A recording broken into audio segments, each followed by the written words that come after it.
아버께서 차를 주셨는데 이제 거기 안에 수면제가 들어있었어요. 수건으로 입을 막고 청테이프로 층층 감기 시작하셨습니다.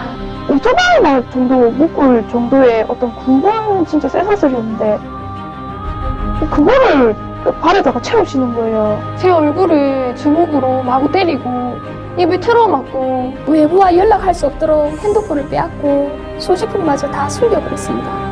못 잡은 게 몇 군데가 있더라고요. 그러니까 한 번 못 박은 게 아니더라고. 1년이라는 기간을 원룸에 갇히게 됐었어요. 말 그대로 진짜 납치와 감금이 이루어지는 곳이 바로 강제교정 교육이었습니다. 정말 억울한 경우가 뭐냐면 부모님께서 그렇게 하실 분들이 아니거든요.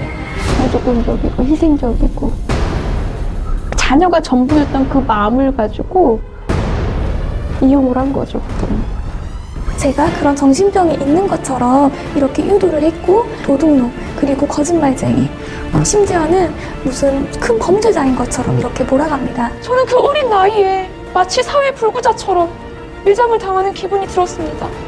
교정 교육을 빙자한 돈벌이. 아니 사람들이 내가 불쌍해서 그렇게 하는 것이 아니라 나를 정말 돈을 벌기 위해서 이용하는 수단이구나라는 생각밖에 안 들더라고요.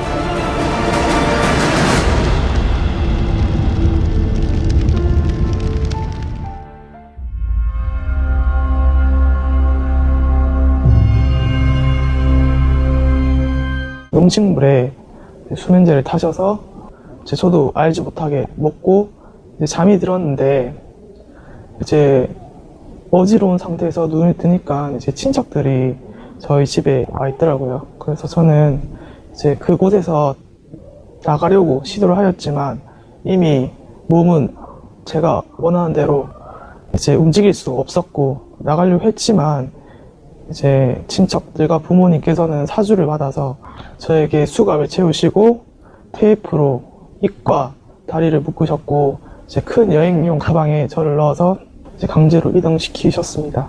이제 개존 목자가 자식이 마치 큰 정신병에 걸린 것처럼 그리고 정말 악독한 병에 걸린 것처럼 그렇게 부모님께 말을 하고 그 병은 나밖에 고칠 수 없다 이렇게 얘기를 하니까 그 순간 부모님은 개존 목자의 말을 들을 수밖에 없잖아요.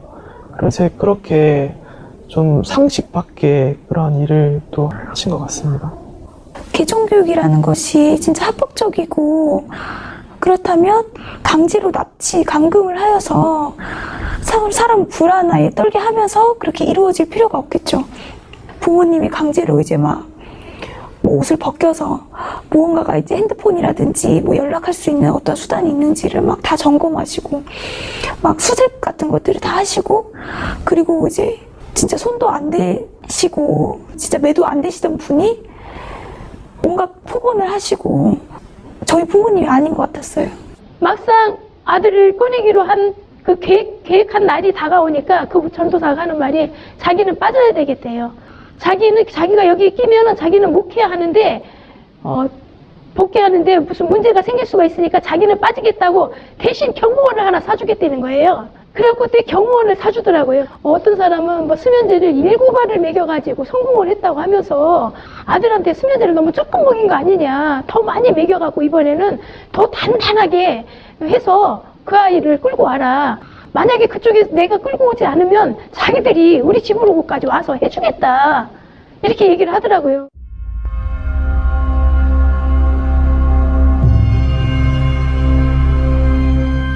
감금이에요, 감금. 왜냐면은 그 모텔에 있을 때도 방 하나에 4식구가 나란히 자요. 화장실 갈 때도 쫓아와요. 밖에서 이렇게 딴짓 단 하나 귀대고 있다가 나오면은 데려가요. 절대 개인 행동 못하게. 나이가 그때 제가 갈 때가 34살이었거든요. 35살. 성인 35살을 옆에서 이렇게 팔짱 끼고 다니고 핸드폰 뺏고 그리고 이제 화장실 갈 때도 쫓아다니고 일거수일투족을 감시를 받고 한다라는 건 상상도 할 수 없는 거. 이 대한민국에서. 그것도 가족이. 경찰이 와도요. 가족이라는 이름 때문에 전혀 손을 댈 수가 없게 만들어요.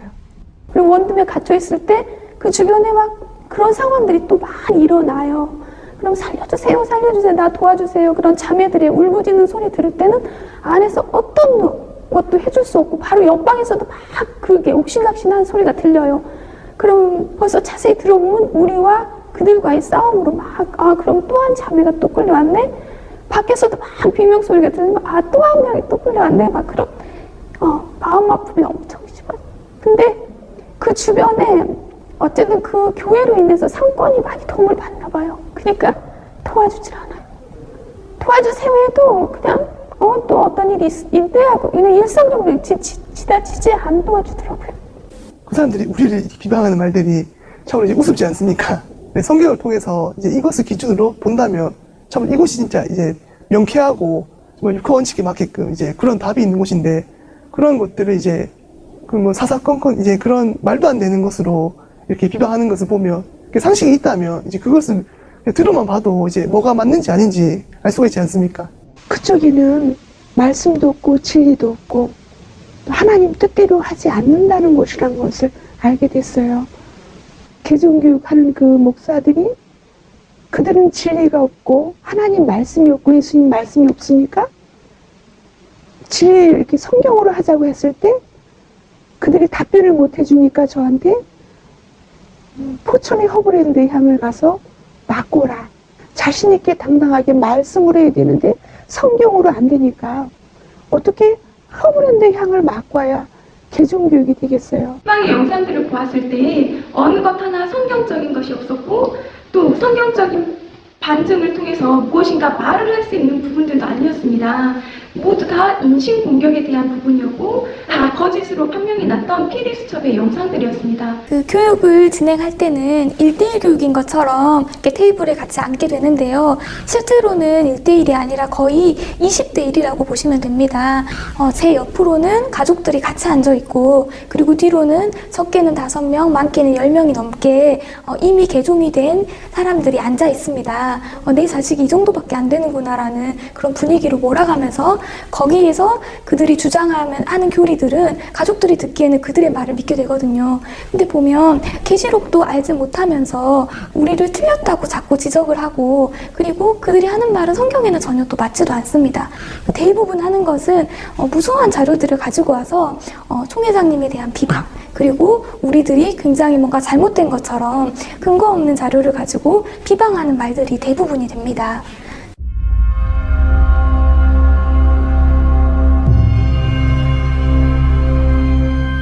개종교육이 시작되고 저는 황 목사에게 많은 질문을 던졌습니다. 그러나 황 목사는 답변하지 못했고 횡설수설했고 성경과 상관없는 과학 지식만 늘어놓고 나중엔 자신이 설명하지 못하는 부분들이 계속해서 생겨나고 그의 논리에서 오류가 나타나니 원래의 일정을 채우지 못하고 다른 약속이 생겼다면서 교육을 중단하고 가버렸습니다. 그의 무지함은 그 당시 보고 있었던 가족들이 더 잘 알 것입니다. 어린 아들도 그 목사의 말에 오류가 있다는 것을 알아들을 정도였으니 말입니다. 그리고 나중에 남편에게 들은 내용이지만 황 목사는 감사 헌금이라며 남편에게 개종교육 때마다 돈 봉투를 받았습니다. 말씀이라고 한두 줄 제대로 하지도 못하면서 무엇이 감사해서 헌금을 그 목사에게 줘야 하는지 헌금은 하나님께 드리는 예물이 아닌가요? 그런데 그 목사에게 감사 헌금이라니 기가 막혔습니다. 부모님께 정말 거액의 돈을 받고 모든 계획하에서 그들의 개종 교육을 진행을 합니다. 그래서 실제로 저는 미행부터 그 과정을 쭉 당했는데요. 그 미행부터 그 드는 돈 같은 것을 그들은 다 요구를 하고 부모님께 그런 것들을 다 지시를 내립니다.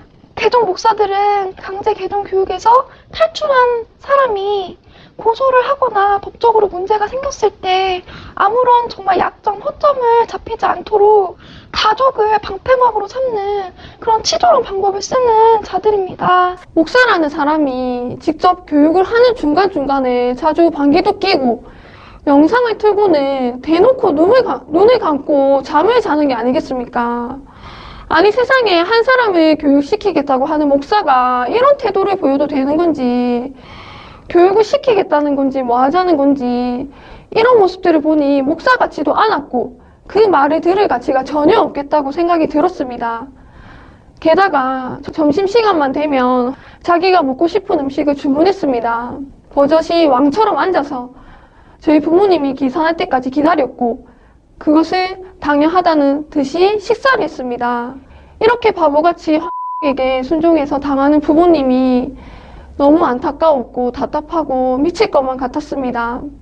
제가 그때 한 5일인가 굶었을 때 그 당시 저를 가르치겠다고 왔던 그 목사님이 제가 굶는 걸 다 보고 있었어요.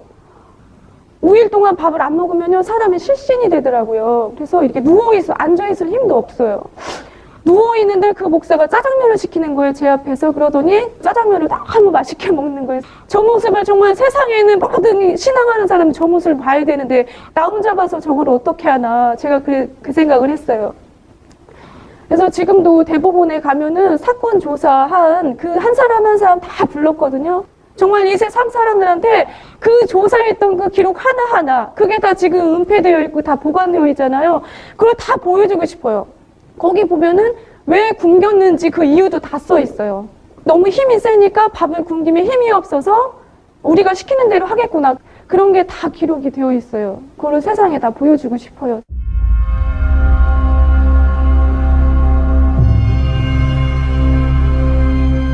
화장실, 베란다, 거실까지 못으로 박혀져 있었던 그 상황 가운데에서 정말로 이 사랑하는 가족들이 한순간에 이렇게 돌변을 하고 그 상황 가운데에서는 가족이 가족처럼 보이지가 않았습니다. 그래서 아침에 되었고 오늘은 어떻게 해서든지 내가 여기서 나가야겠다. 어떻게 해서든지 이 상황에서 내가 탈출해야겠다. 나가는 것이 살길이라고 생각했기 때문에 눈이 뜨니까 아빠는 화장실에 계셨고 이제 엄마는 부엌에서 요리를 하고 계셨고 그리고 이모는 제 옆에서 계속 눈이 떴다 감았다 하시면서 저를 감시하고 있었습니다. 근데 그 후에 이모가 잠깐 이제 잠이 든 사이에 이때가 기회다 싶어서 현관문 쪽으로 갔더니 아니나 다를까 이제 끈으로 묶여져 있더라고요. 근데 너무나 감사하게도 진짜 하나님의 은혜로 너무나 감사하게도 이 끈이 너무나 잘 풀리는 끈이었더라고요. 끈을 풀고 문을 따고 이제 맨발로 슬리퍼를 들고 그 자리에서 그 현장에서 탈출하게 되었습니다. 이것이 이제 첫 번째 사건이었고 이제 두 번째 사건은 집이 2층 집인데 이제 화장실에 사람 한 명 정도 나갈 수 있는 이제 공간이 창문이 있는데 이제 세면대를 올라가서 그 창문으로 나와서 이제 탈출을 하게 되었고 그때 당시에는 신발을 신을 수 있는 그 겨를이 없었고 어떻게 해서든지 이 자리에서 나가야겠다라는 그 생각만 있었기 때문에 눈이 너무너무나 굉장히 많이 왔던 그 맨발로 차 도로변에 정말 미친 듯이 뛰었습니다. 동생한테 내가 화장실을 가야겠다 이렇게 얘기하니까 동생이 그 쇠사슬 풀어주더라고요. 그래서 화장실에 들어간 사이에 진짜 많은 생각을 했었던 것 같아요. 탈출을 해야 되느냐 아니면 그냥 계속 있어야 되느냐. 그래서 그 짧은 찰나에 생각을 했던 게 이 상황을 빨리 모면을 해야 되겠다 싶어서 그때 화장실 문을 열고 동생한테 옷을 좀 가져다 달라 이렇게 얘기를 해서 동생이 가지러 간 사이에 문을 열고 집을 탈출하게 되었습니다. 그래서 제가 달리기가 별로 안 빠르기 때문에 잡히게 되면 다시 쇠사슬을 차야 되는 그런 상황이 너무 싫었고 그렇기 때문에 어떻게든 제 입장에서는 필사적으로 도망을 가기 위해서 저희 집 아파트 앞동에 있는 그 집이었는데 어떤 아주머니가 문을 열고 집을 들어가시길래 저도 그냥 따라 들어가서 신발도 신지 못한 채로 살려달라고 이렇게 얘기를 했었습니다. 그래서 이 아주머니가 보고 너무 이상한 나머지 무슨 일이냐고 이제 물어봤었고 저는 발에 쇠사슬을 차고 있었고 납치를 당했었다 이렇게 얘기를 했었어요. 그래서 이 아주머니께서 경찰에 신고를 해주셨어요. 그 첫째 날에 제가 그 경찰한테 그 보호를 받지 못했던 그 경험이 있기 때문에 안 되겠다 싶어서 그냥 도망을 가려고 했는데 이 아주머니께서 아무래도 제가 좀 상황이 위급한 것 같고 보통이 아니다 싶으니까 저를 안 놔주시더라고요. 그때 당시만 해도 제가 집에서 있었던 일도 그렇고 너무 정신적인 충격이 커서 어떻게 더 이상 도망을 가고 내 상황을 어떻게 수습할 제가 처지가 전혀 아니었었기 때문에 그 경찰한테 그냥 제 있는 상황을 그대로 얘기할 수밖에 없었고 그래서 저는 다시 그 경찰에 의해서 저희 집 근처에 있는 이제 가게 되었는데 또 역시나 가족의 문제이기 때문에 대수롭지 않게 생각하고 저를 다시 집으로 돌려 보내겠다라고 이렇게 하시더라고요. 절대로 부모님과는 같이 가지는 않겠다라고 얘기를 했는데 이 경찰은 제가 집에 가고 난 뒤에 1시간 뒤에 저희 집에 오겠다. 그리고 휴대폰을 손에 꼭 가지고 있어라. 연락을 받아라. 라는 그 경찰의 약속을 받고 저는 또 부모님과 함께 집으로 갔었는데 부모님께서는 또다시 저를 쇠사슬로 채우셨고 오겠다는 경찰도 오지도 않고 집에 전화도 온 적이 없었습니다. 너가 여기서 이제 나갈 수 있는 방법은 전혀 없다고 하면서 문도 이미 잠금 장치가 다 되어 있었고 밖에서만 열릴 수 있는 문이었고 창문도 가장 눈에 띄는 큰 창문이 있었는데 그 창문을 열어 보여주면서 너 여기로 나갈 수도 없다. 너가 나갈 수 있는 방법은 오직 사인해서 교육받는 것밖에 없다 라고 말하는 거예요. 자기가 이렇게 방까지 데리고 왔는데 한 번도 실패한 경우가 없다고 하면서 이 자매는 30일을 버텼는데 너는 40일 한번 버텨봐라. 자기는 너가 버티면 버틸수록 더 좋다라고 말씀하시는 거예요. 이렇게 사람을 비꼬고 신천지에 대한 그 비방과 인신공격과 그렇게 계속 안 좋은 말들을 막 하시고 듣기 싫다는 보기 싫다는 영상도 억지로 이제 보여주려고 하는 경우도 굉장히 많았어요. 엄마 아빠가 이제 다 사람들이 나가자마자 제가 아이 문이 열릴 수 없도록 혼자 있고 싶어서 그 문을 잠궈버렸어요. 그렇게 잠그고 갑자기 드는 생각이 있는 거예요. 아, 이게 하나님께서 주신 그 때이구나 라는 생각이 들었어요. 그래서 그 방에 있던 가방에 제 옷가지와 이제 제 생활할 수 있는 물품들을 다 쌌어요. 다 싸고 이제 밖에 나가서도 어떻게든 연락을 해야 하고 그런 게 있으니까 계속 다 찾아봤는데 아무것도 나오지 않더라고요. 그런데 아빠가 한 달 정도를 이제 이 교육을 계획하고 오셨기 때문에 담배를 많이 사다 놓으신 거예요. 내가 저거라도 가지고 가서 팔아서 사용해야겠다 하는 생각 들고 그래서 이제 그 담배들을 가방에 다 담고 부모님 잠드실 때까지 눈에 띄지 않을 때까지 계속 기다렸어요. 계속 기다려가지고 그 침대 위에 있는 창문 열어서 이제 나오게 된 거예요. 근데 이제 거기가 이제 시골이었어요. 아무것도 보이지가 않는 거예요. 나와서 일단 여기를 벗어나야겠다는 생각밖에 들지 않았어요. 그래서 계속 타고 올라가면서 굉장히 추운 날이었거든요. 겨울이었는데 보이는 편의점마다 다 들어가면서 이쪽으로 가면 어디가 나오냐라고 물어봤었어요.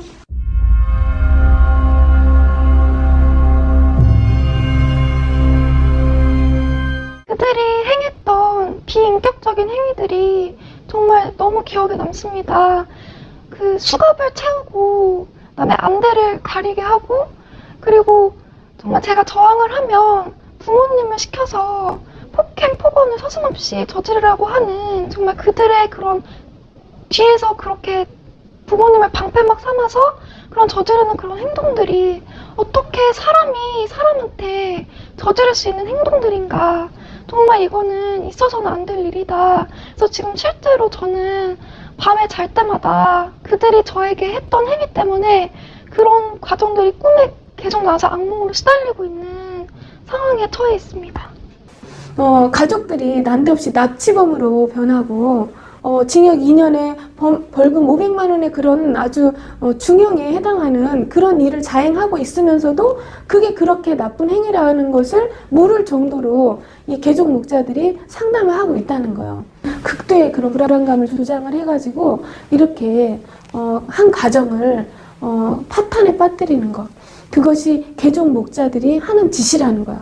그래서 많은 분들이 신천지에서 감금이 되고 납치가 된다고 이렇게 오해를 많이 하시지만 저는 신천지에서 그런 것을 겪은 것이 아니라 장로교 산하에 있는 이단 교육을 한다는 그 교육에서 저는 납치와 감금을 경험을 했습니다. 제가 학교 생활을 했을 때는 저는 신천지 공부를 한다고 해서 모든 것을 다 내려놓거나 그러진 않았고 오히려 학교 성적도 올랐었고요.